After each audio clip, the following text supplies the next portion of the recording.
All right, so we're on. I'm Katie from Joy of Languages, and I'm sitting here today with Carrie from French is Beautiful. Bonjour. Bonjour. I'm so happy to be here. Where are you right now? Because we didn't talk about that before. I'm at my apartment in Paris. Je suis chez moi à Paris. Lovely. Quel temps fait-il à Paris maintenant? Il pleut. Il pleut? It's raining. Oh. We had a nice heat wave that ran through about mid last week. It really felt like summer was here, and now we're back to that sort of more typical spring weather where one day's sunny and then one day's just sort of like gray and rainy. But it's okay, ça va. Yeah, ça va. Fingers crossed it'll be here soon. Yeah, absolutely. So Carrie has created an online French school called French is Beautiful. And in 2015, she was awarded a Compétences et Talents, so skills and talent visa from the French government to develop her online French school from Paris. And she created this school with the dream of helping other people have the inspiring experience of communicating in French, connecting with the French culture on a deeper level, and spending time in France as a traveler, not just as a tourist. And very importantly, this way, she also managed to fulfill her other dream of living in Paris.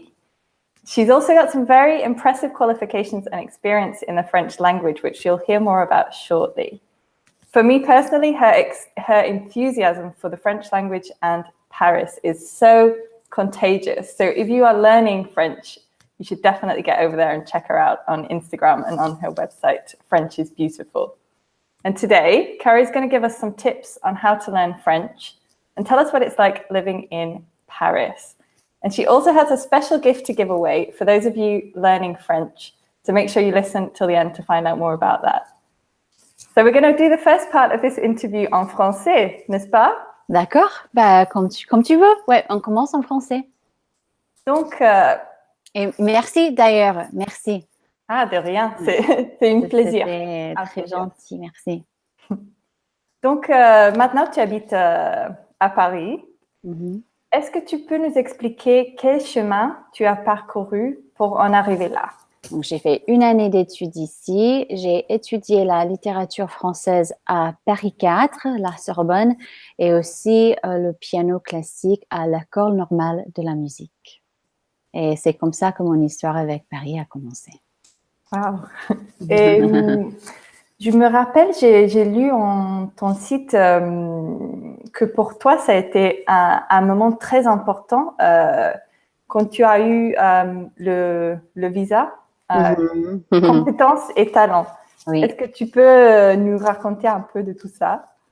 J'habitais à Los Angeles. J'avais déjà French is Beautiful depuis quelques mois. J'adore que tu le prononces French is Beautiful. En français. French is Beautiful. J'ai pris l'habitude parce qu'avant, quand je parlais en français, je disais « Ah ben ça faisait déjà quelques mois que j'avais French is Beautiful ». Et c'est vrai que c'est compliqué quand on parle en français de ne pas parler avec un accent français quand on parle en anglais du coup. Ça m'arrive la même chose en italien aussi. Et ben voilà, et donc même si je me sentais franchement un peu ridicule au départ de dire French is Beautiful. C'est plus naturel. Maintenant, c'est naturel, mais j'ai pris l'habitude de dire French is Beautiful. et voilà, donc j'avais déjà French is Beautiful. Mm-hmm. Et j'ai toujours eu ce rêve, en fait, de vivre à Paris 1 mois sur 6, par exemple. Et c'est pour ça c'est l'une des raisons pour lesquelles je voulais créer une école digitale. Comme ça, je pouvais bouger. Parce qu'avant, je donnais des cours sur place à Los Angeles. Et donc, j'étais moins libre. Et aussi, l'idée d'enseigner plusieurs gens en même temps, ça m'inspirait. Au lieu juste de donner un cours à une personne à la fois. Et donc, voilà. Parce que comme ça, tu as créé une communauté aussi. Exactement. Et donc, c'était en 2014, j'ai découvert Instagram et j'ai commencé à poster des petites vidéos vraiment juste moi, soit dans la cuisine à Los Angeles, soit dans le jardin de mes parents dans le nord de Californie. Tu peux regarder si tu vas loin, loin, loin, si tu vas tout au départ du feed French is Beautiful, tu verras ces vidéos, elles sont marrantes aujourd'hui. Moi, j'adore ces vidéos. Je ne vais jamais effacer ces vidéos parce que c'était le début. Et j'ai de très beaux souvenirs de ce moment parce que j'avais ce rêve, ce grand rêve d'avoir une grande audience et d'inspirer les gens.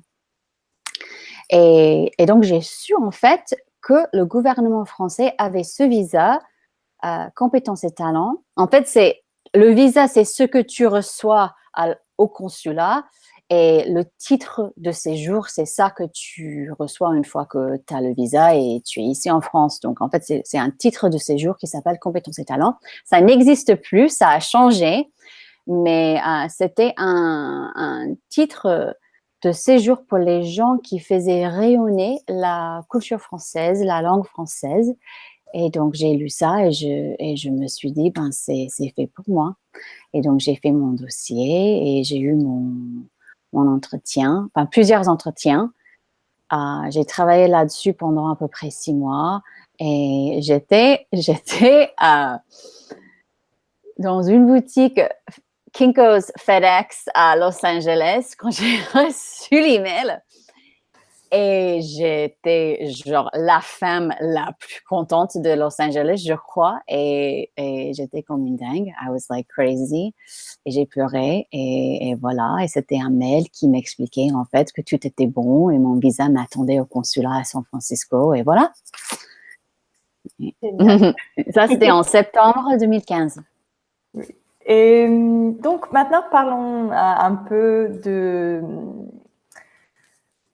Je crois qu'il y a beaucoup de personnes qui aimeraient faire ce que tu as fait, ou vivre comme tu vis à Paris et apprendre le français. Il y a aussi beaucoup de gens qui ont des difficultés à apprendre la langue. Quel est ton secret?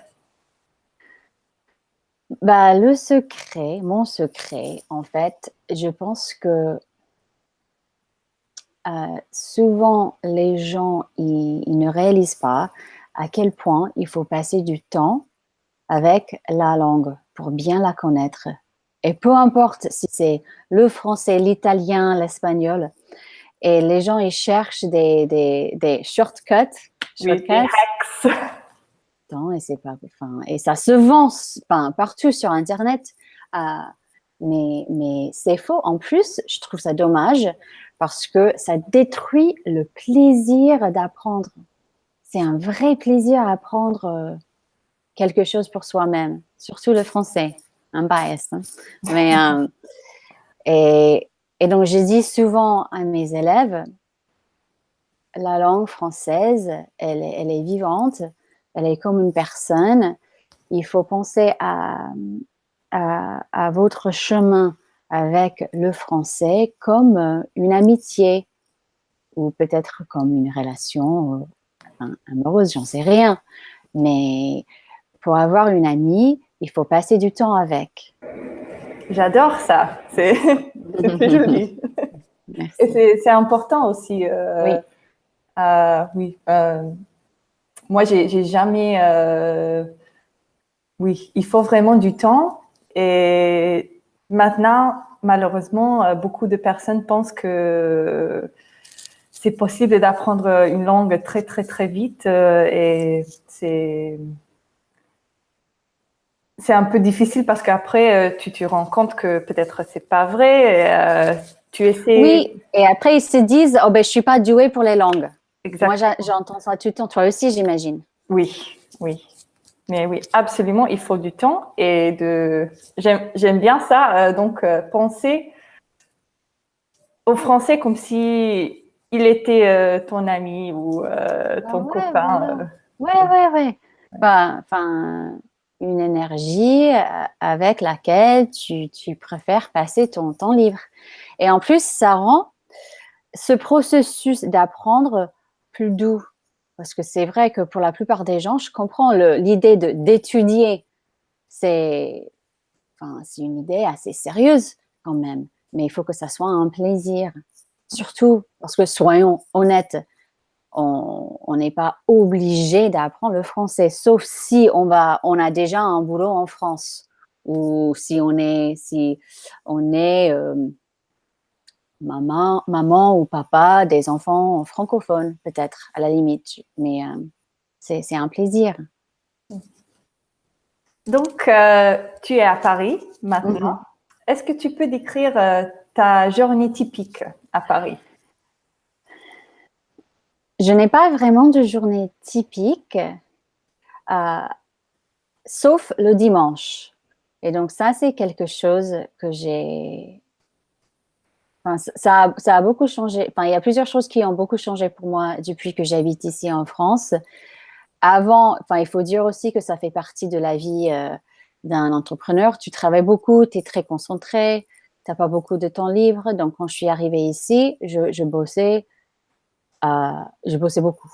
Je ne profitais pas suffisamment de la vie, je trouve.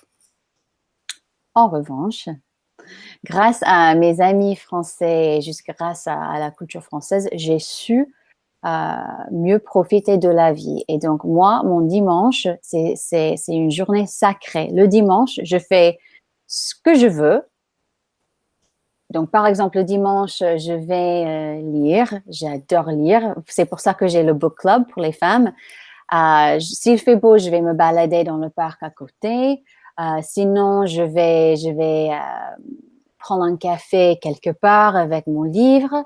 Peut-être que je vais simplement rester à la maison et jouer un peu de musique. J'en sais rien, mais donc pour moi, le dimanche, c'est le seul jour de la semaine pour moi qui est typique. Sinon, en semaine, c'est-à-dire lundi, mardi, mercredi, jeudi, vendredi, c'est un mélange de créer du contenu pour les réseaux sociaux, de voir quelques clientes, quelques élèves sur place. Normalement, je donne des cours dans des cafés parisiens. Ouais, j'adore assister aux concerts le soir, des dîners entre amis le soir, peut-être un vernissage. Le jeudi, j'adore faire les vernissages ici le jeudi en fait. Mais ça change tout le temps et c'est pour ça aussi que j'adore Paris. C'est une ville qui bouge, mais c'est une ville qui est assez calme aussi. Ça a l'air... moi aussi, j'aimerais bien venir à Paris. Ça a l'air génial, la vie à Paris. Ouais, non, mais c'est vrai, c'est génial. Il y a de tout ici. C'est une grande ville, c'est une très grande ville. Et c'est vrai, par rapport à d'autres villes en France, Paris, c'est grand, c'est bruyant, les Parisiens sont un peu stressés. Mais c'est pas comme New York, par exemple. New York, c'est étouffant. Et Paris, même si c'est une très grande ville, Paris garde son côté village un peu. Je sais qu'il y a des Parisiens qui vont me détester s'ils entendent ça, mais pour moi, c'est vrai. C'est ça que j'adore et c'est grâce au quartier, je pense. Par exemple, mon quartier, le 3e, c'est mon village. On a tous notre village ici, notre quartier, notre arrondissement. Oui, je trouve que c'est la même chose à Milan, en fait. Tous les Italiens disent à Milan, la vie est trop... on passe des moments toujours très chargés, c'est très difficile à vivre, mais par rapport à Londres, c'est vraiment un style de ville complètement différent. Oui. Ça ne m'étonne pas du tout. Et c'est vrai que Milan, par rapport à Sienne, ah bah oui, rien à voir. C'est une ville très stressante. Mais je connais un peu Milan, je suis allée 2-3 fois. Mais c'est vrai, on mange tellement bien, les gens sont chics, les gens, ils ne sont pas en train de courir dans les rues non plus. Enfin, ils sont en train de bosser, mais les gens sont assez chics quand même. C'est pas... Et on se soir pour manger. Ça, c'est... Voilà. J'étais à New York il y a il y a 6 semaines. J'ai habité à New York pendant 8 ans. Et C'est vrai, à chaque fois que j'y suis, waouh! Les gens sont vraiment pressés. Et donc, maintenant, let's go back to English so we can talk a little bit more about tips for learning French. Yes. So you have helped loads of people learn French over the years. In your experience, what are the biggest stumbling blocks that people come across and how can they overcome them? Well, so I'd like to answer this question in two parts. So as far as helping people learn French, it's the biggest stumbling blocks. It's actually easy to answer because stumbling blocks are ironically things that are self-imposed, I've found as a French coach. So the things that I hear the most are, like we just said in the French portion, people are convinced that they're not great at languages, or people are convinced that they're too old. These are all things that people have, these identities that they've literally strapped onto themselves. It's like this backpack, and part of my work is to say, like, it's okay, like, you don't need your backpack. We have all the materials you need here. You can leave that at the door. I don't have time, which is huge, because actually all you need is time. All you need is time, and you need time every day. So, those are the biggest hurdles. The way that I've, as far as people thinking they're too old, I'm 39. I love to tell people that I'm learning. Not that that's an accomplishment, but well, it's important because I can't believe that you're 39. Sorry.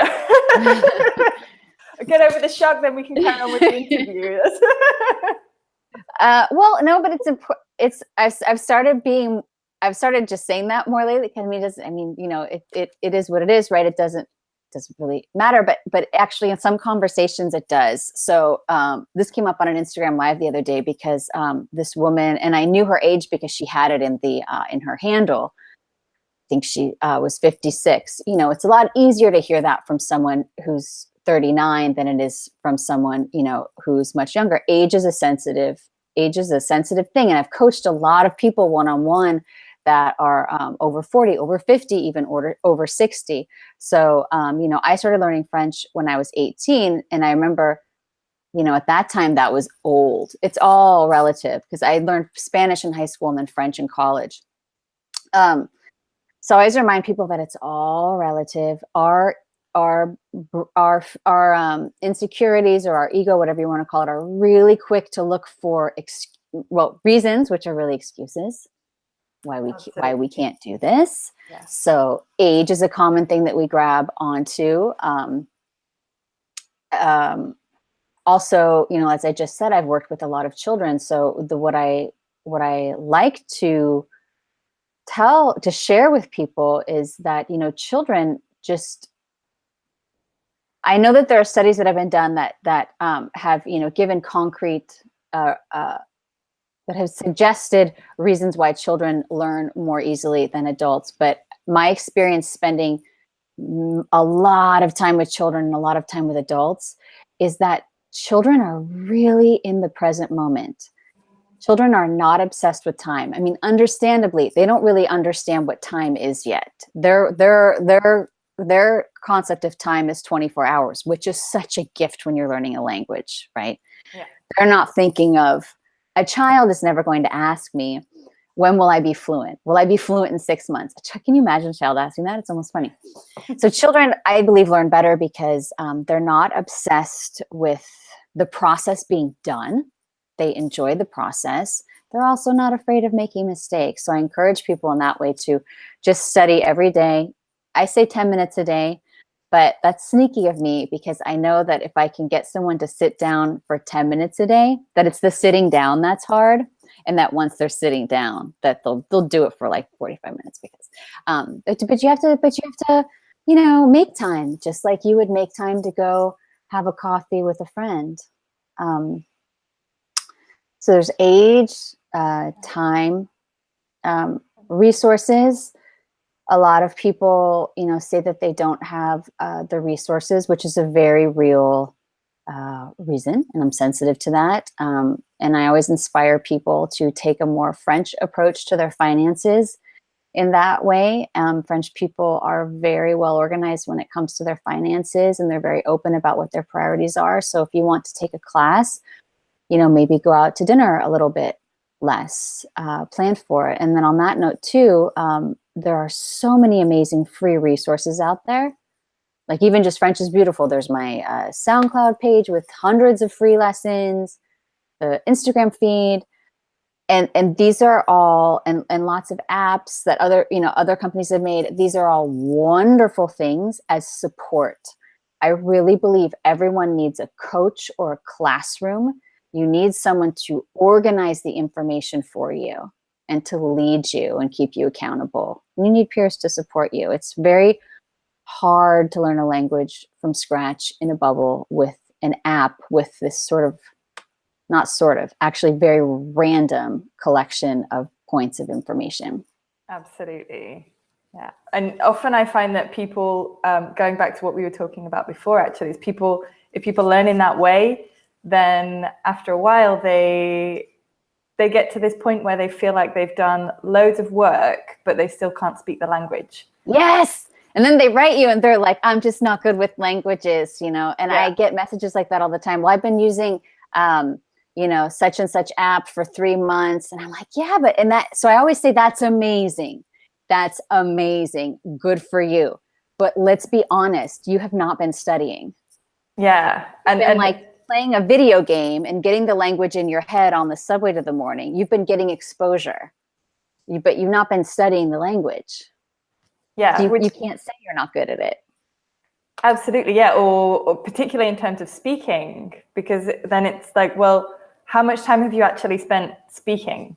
Because or listening to real conversations. Yeah. Because if you haven't been listening to real conversations and maybe further on down the line potentially, but speaking as well, then of course it's difficult at the beginning. That doesn't mean anything about you as a language learner and your ability. It just, as you say, it takes time. That's actually the perfect segue into the second part of that answer. So you said I helped a lot of people to learn French. And actually, the more that I've been doing this, and especially like thanks to social media and the opportunity to have these platforms where we can have free resources available for people, a huge part of my work today is just helping people to have exposure to French, like you just said, and modern French and French that's really natural. And aside from being in a program where you're really learning, that's a great piece of advice that I have for everyone is, we live in this marvelous digital era where you can live in, we think of like somewhere like Nacogdoches, Texas. I have family there.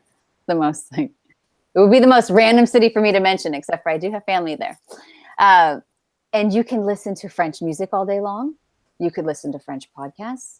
You could watch French films on like Netflix or Amazon.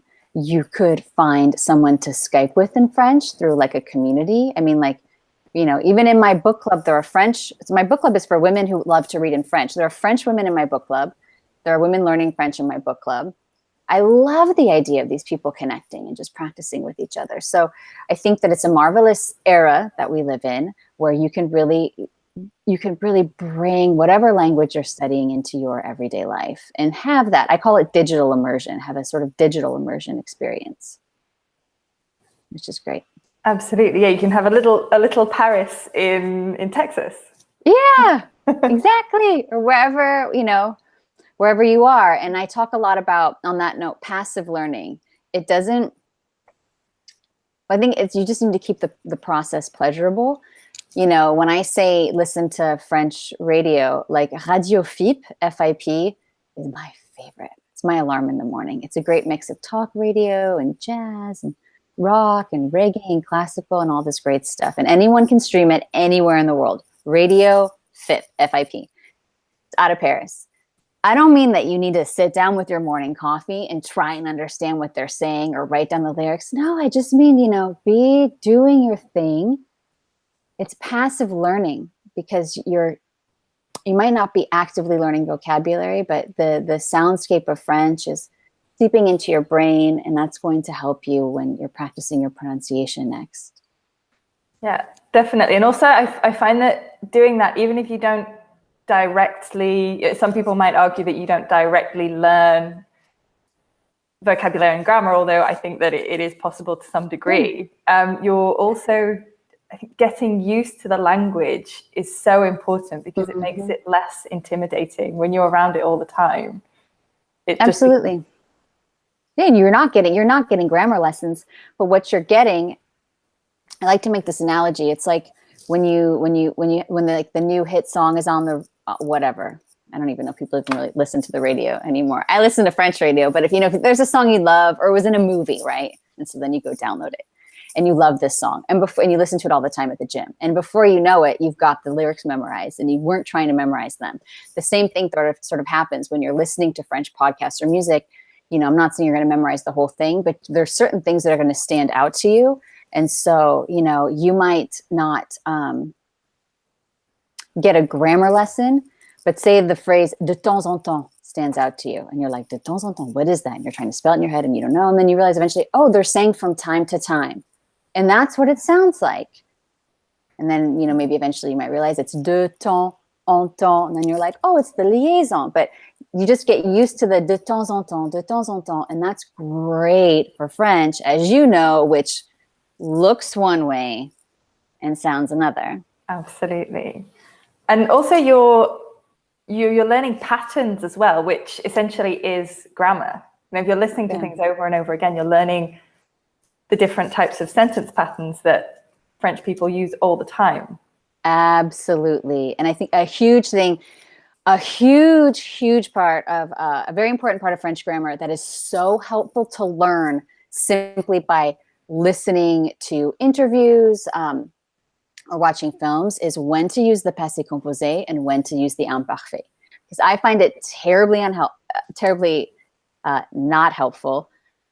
So I learned French in the classroom and all of my programs were created. Once I became fluent, I realized, well, actually, why wasn't this ever, now that I understand this, now that I feel comfortable with this, why wasn't it explained this way? So that's where my methodology comes from. And the way that I learned when to use le passé composé and when to use l'imparfait was, you're like giggling, I can tell you agree. It's so not helpful. It made it so complicated when actually, if someone had just told me, actually in French, we use the imperfect more. And there's really few cases where it's right or wrong to use either. It's really more about like feeling. I would have just relaxed and moved on to the other things in French that needed my attention. And so listening to interviews, reading, watching movies are a great way to just get a natural understanding, a natural comfort level. A lot of times I prefer to say like feel comfortable instead of understand, because that's kind of what it is, right? The moment you understand, you feel comfortable with when to use those. Yeah, absolutely. But it takes the pressure off as well, I think. So rather than having this, when am I going to understand everything? When am I going to understand everything?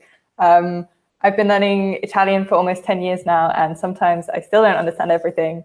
Right? I still don't understand everything I hear in English if it's in a certain a certain type of TV program using a certain type of vocabulary. Yeah. So I think that's why I don't think that people should strive to be fluent, because no one's fluent. I'm not fluent in English. No. I mean, if fluency is I know every single word and I understand everything, then no. Absolutely, I mean, the other day I was at the wine store downstairs and he was describing a wine to me, Crayeux. I was like, je connais pas ce mot, ça veut dire quoi, crayeux? It was just an adjective I'd never heard. It comes from the word cray, which means chalk, and it means chalky. But I mean, honestly, though, when you think about it, chalky. How often do we use that in English? It's not crazy that in all these years, that word has never come up in conversation. Yeah. It's no big deal. I asked what it meant. He told me. I was like, vous m'apprenez quelque chose, merci. Great. Yeah, exactly. And yeah, the same thing happens to me as well in Italian. I'll see words that I don't know and then panic and go, this means I'm bad at Italian. And then look them up and then find out maybe the translation. I didn't know the translation in English because maybe it's a word that's used more commonly in Italian. Or, and I mean, and you're not bad at Italian. You know, people, that's what I mean. This concept of fluency is unfortunate, I think. And, you know, you're always learning. And that's why my students, I talk about being on a French journey. I'm on a French journey.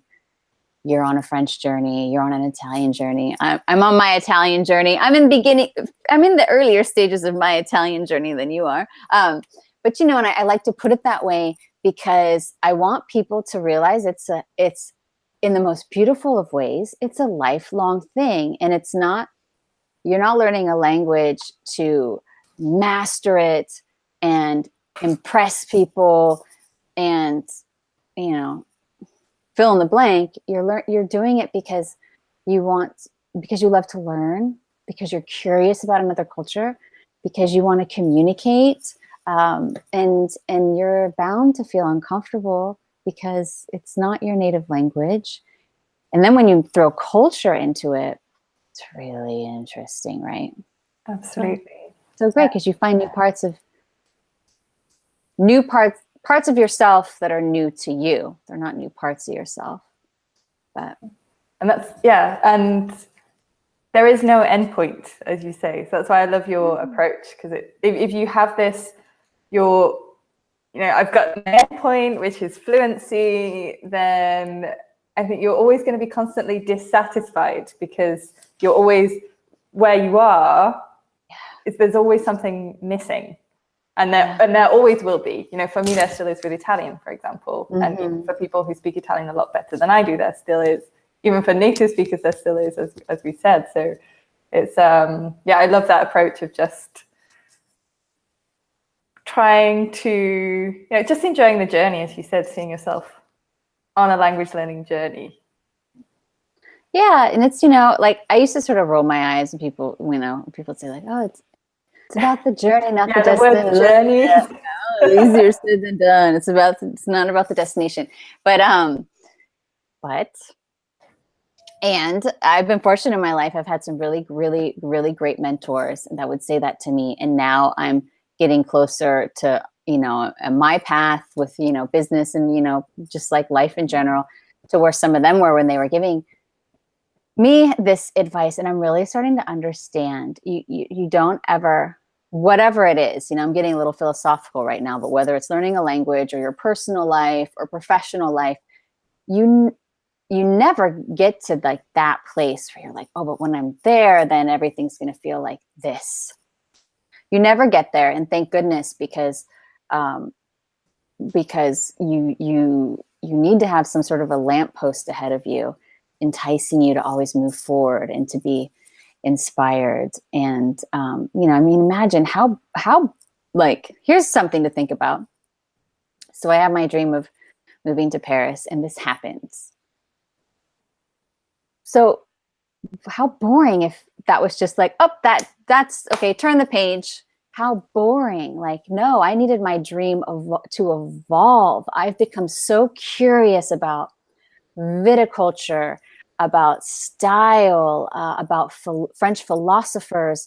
I mean, I'm constantly learning all of this new vocabulary from these subjects now. I'm meeting new French people. I'm discovering new places beyond Paris. Like you want your destination to always be evolving.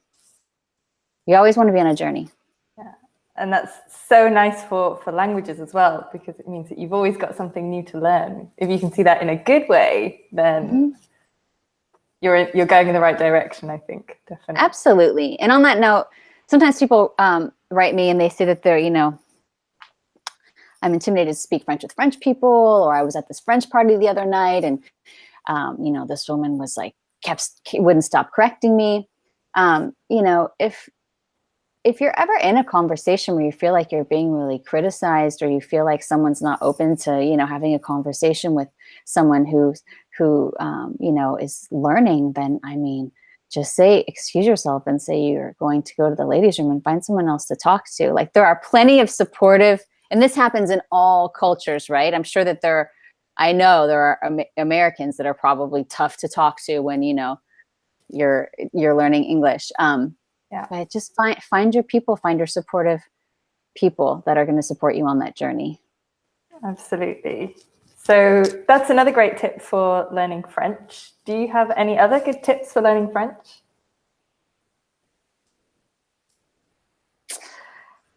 You know, so as far as pronunciation goes, it's really great to practice speaking things out loud in the comfort of your own home.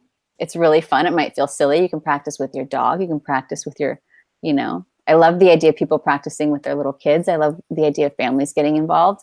The irony with people practicing pronunciation is that they want to sound French, or as I prefer to say, they want to sound more natural. I want people to feel natural when they speak French. A lot of people, they get obsessed with sounding perfectly French. That to me is really silly, because would you rather be like masquerading as a French person, or be really proud that you're this non-native speaker who's now able to speak really naturally? I think that's amazing. And I always cite the example of Gene Seberg in Jean-Luc Godard's film Breathless, or À bout de souffle en français. This adorable American with this amazing accent. Anyway, I digress. You know, people want to sound more French, sound more natural, but we naturally resist what's different. So just have fun, kind of, you know, feel like you could be feeling like you're imitating a French caricature, but let yourself play with your French accent at home. The best way to do this is with what we call vrais amis, true friends. The intellectual grammar term is true cognates. These are words that are spelled the same in French as they are in English and have the same meaning, like elegance, élégance, right? Yeah. Nice. Or invitation, invitation. And just really just practice the difference. Or even like taxi, taxi. Have fun. Cafe, café. Have fun with those. The French R is the least of your worries. You shouldn't have any worries when you're practicing French pronunciation. It should just be fun. It feels beautiful. It feels sensual. It feels really freeing. French is a language that has a much lower volume than English, because we don't project. So instead of like how we've been talking like this, it's much more like this. You're not projecting. That's why sometimes it's hard for us to hear French people as Anglophones. We feel like they're whispering. It's much more about your lips, less about like moving your whole mouth. And really, if you're really focused on natural, accurate pronunciation, start focusing more on your vowel sounds. I think that the vowel sounds are the biggest challenge, not the R. The R doesn't matter. The R is just, I was looking for my glasses to demonstrate. The R is just like fogging up your glasses in an intense way. Like your French R is beautiful. A lot of people want to do this like R, which is really uncomfortable. That's not how French people do it. It's like vivre, bonjour. I love that technique. Yeah, just like it's the least of your worries, because your lips are really creating the sounds. So, and your French R has nothing to do, there's no lip position. It's just whatever lips, you know, your lips should be in the position for the vowel that follows it. But focus on your vowels, because especially if you're a native English speaker, our vowels are kind of more like primary colors, whereas French vowels are like colors of an impressionist painting. It's a lot more varied. They sound subtle to the same to our American ears, but when you start to feel more natural when you speak French and when you hear French, it's when all of a sudden things like U and OO sound really different to you. Or like and A, or e, I. I mean, something like E that stands out pretty well. But definitely like U and oo. Things like that sound really different to French ears, and to American ears. I remember you're like, it's the same thing. It's not the same thing. Yeah, and I think it's interesting. Not at all, actually. But for you right now, it is, and that's beautiful. Yeah. Italians actually have this thing, and I think maybe English people too, or Americans possibly, where they feel like if they go to France and they try and speak French, French people are pretending not to understand them. My theory is that this is actually because of the vowels, because the difference between the vowels is so important for French that maybe you might think that somebody is saying a different word, but for us, because they sound so similar, we feel like people are just pretending not to understand us. Yeah, no, it's really that they're not pretending. They're trying, and I think, you know, it takes someone who speaks both languages naturally, or like a teacher. You know, I mean, it's like, you know, I'm teaching all the time. I'm sure you are too. I just can't help it because I can hear. I mean, I teach. So funny. I get asked all the time here to start teaching English, but there's only so many hours in the day. But I'm always giving these little English lessons. Like what I just did with the French R. I've done the same thing for French people with the TH sound, because like words like rue, R-U-E, are a nightmare for Anglophones. Words like three, I actually think are even worse for French people. They're like, ooh. Like my brother-in-law's name is Keith. My French friends are like, I'm just not going to say his name. I'm sorry. But you know, because you can hear these little adjustments that people can make, and then that will just change their journey forever. But no, they're not pretending to not understand us. It really is about the vowels, and you might say that you might sound like you're saying something different, which is, you know, I always say to people, I talk about accurate pronunciation. I don't talk about pronouncing things as if you were French, because you're not French, but you do want to pronounce things in a way where people understand you. And that's where this difference between like just you, and ou is really important. Because, you know, you could say merci beaucoup, thank you very much, and you could say merci beaucoup, which means thank you, beautiful butt. B-U-T-T. That's different. But that's a very extreme, rare example of that's, you know, embarrassing. But it's funny because all my French friends say, you're awful. But we love that mistake. It's so cute and so funny. And now no one's going to do it anymore. But, you know, I don't want people to be embarrassed. Oh, that's your job, right? As yeah. And I tell you, everyone who's watching this, you will never do that again. That's the thing. There's that power of having an emotional connection with when you learn something. Now you're like, oh, I will never say that again. Yeah. I once said, I wanted to say je suis née, but I said je suis nue. Oh, yeah. Wow. Je suis nue à Londres. That's a naked in London. Great one. I talked over you. I'm sorry. Say it again, because everyone should hear that. So I said je suis nue à Londres, which means I'm naked in London. But I actually wanted to say I was born in London. So there's a perfect example of how actually making mistakes are not a bad thing, because I will never, ever say that again. So that was a very good learning curve. Oh, no, never, ever. There's another good one. So, you know, we don't really say this in English, but preservatives, right? For jam. There was the year I studied abroad, there was a young woman who went to some village for the weekend, and she was trying to buy strawberry jam. Or jam, I don't even know if it was strawberry. And she couldn't remember the name, but she thought, oh, preservatives. Oh, préservatif, which is true. A lot of times words that end in VE in French or in English end in F. And so that was actually a really smart guess on her part. And it was this elderly gentleman who ran the store, and apparently he dropped his broom. She asked for préservatif aux fraises, right? She's strawberry jam, right? He dropped his broom and walked away, and she didn't. And she told the story back at school, and our teacher told us préservatif means condom in French. So she was asking for strawberry flavored condoms. Tell you, these are great stories. Really great stories. We all do it. You've got to, if you're going to learn a language, you have to laugh. You have to learn to laugh at yourself. It's inevitable. And I know that's why, myself included, I'm sure you also, we're all overachievers, people who speak multiple languages. That's why this very humbling experience of learning a new language can be terribly upsetting for some people who have been used to getting straight A's or great marks their whole life. They don't make mistakes. They're always prepared.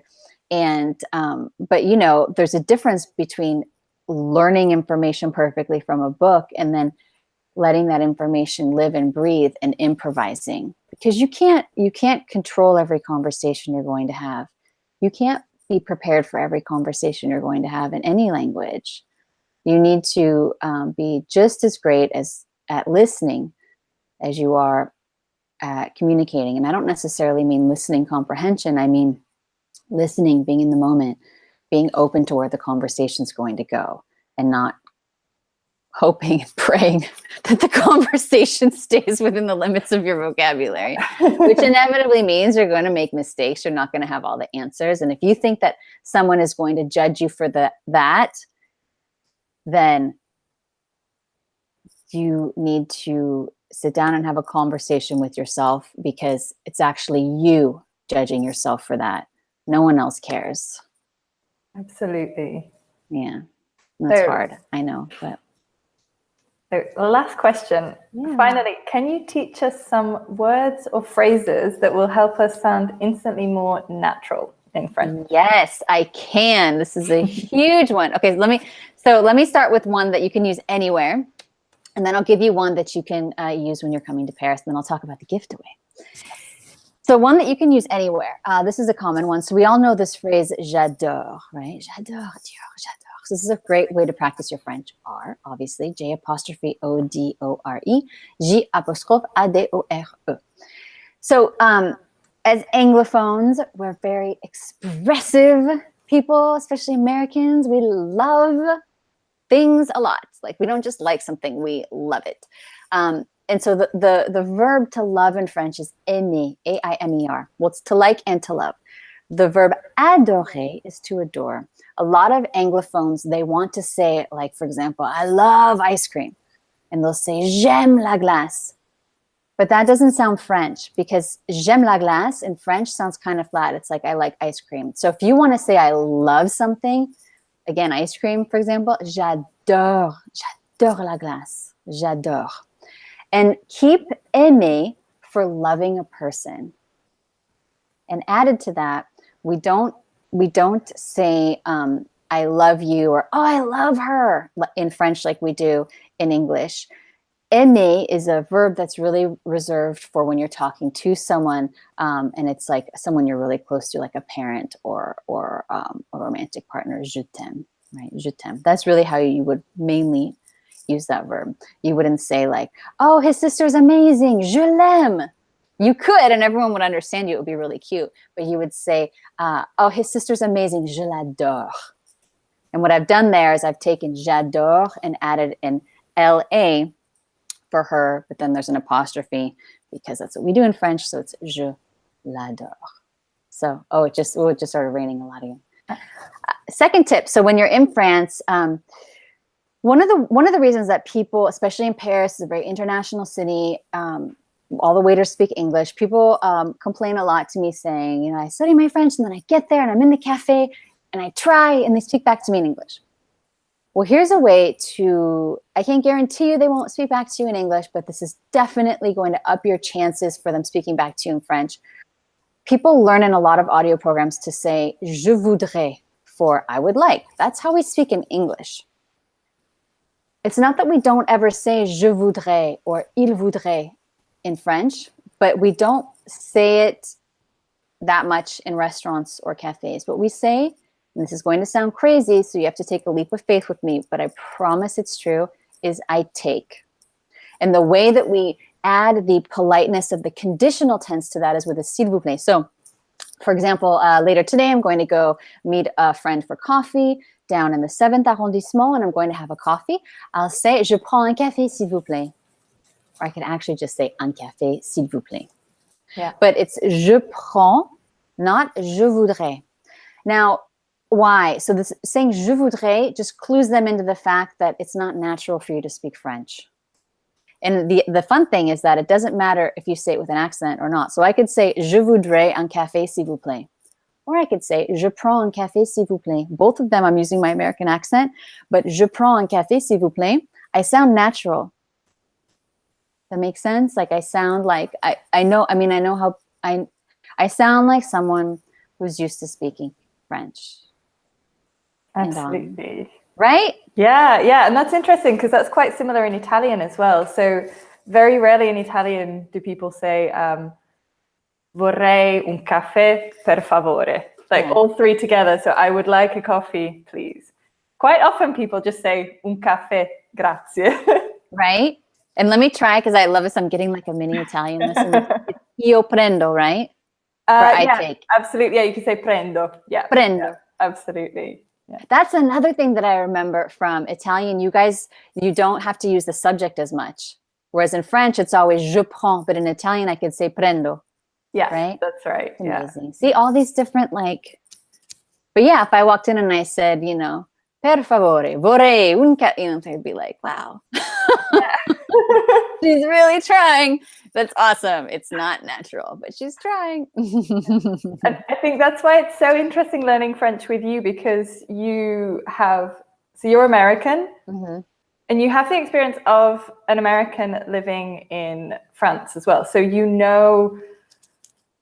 immediately zero in on the differences between the type of French that people learn in class, which might be correct, but isn't necessarily all that helpful if you want to kind of blend in a little bit and connect with the culture. And that's what we all want to do, right, when we learn a language. Yeah, and